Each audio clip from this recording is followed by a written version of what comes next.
Кога започна овие тешкоти кои што ми ги елаборираш сега? Мислите? Да. Па во 2017 пред да почини брат ми, ја конзумирав многу марихуана. Првиот паничен напад го добив од марихуана и тоа ми се всади некако во мозокот.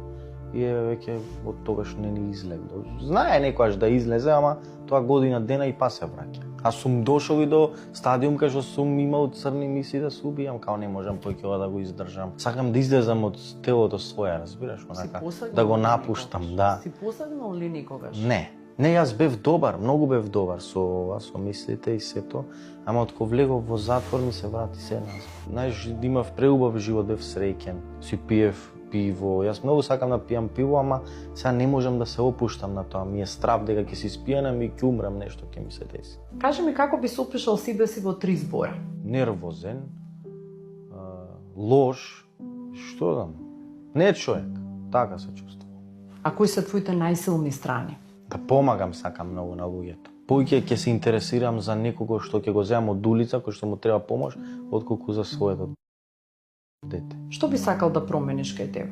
Ова да ми исчезне, да не чувствувам вакви и да уживам во живот.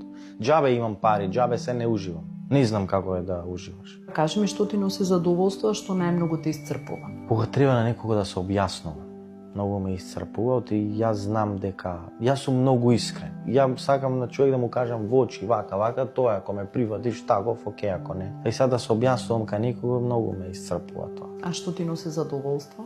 Пари. Единствено задоволство ти се пари? Па да, сакам да печалам за да утре да имам што да оставам на син. Не сакам да израсне како што јас сум израснал. Мислам дека секој кој што има ваков проблем треба да посети стручно лице. Не е ова страмно, не е нешто лошо или да мислат дека ти си улав ако посетиш стручно лице. Тука сме кај психологот, дефинитивно најважниот дел од овој проект. Се надевам дека ќе имаме прилика да му помогнеме доста да се осознае себе, да ги реши сите оние проблематики кои ги има. Сакам да ви посочам и вам дека ворете да ги лечите вашите трауми, да побарате психолог, да побарате стручно мислење и помош и да си помогнете и на себе, а така би помогнали на околината. Кажи ми колку физички си активен. Само лежам. А каква ти е концентрацијата и меморијата? Добра ми е меморијата, ама да се концентрирам на нешто, пример да гледам филм или да читам книга, не. Немам нерви.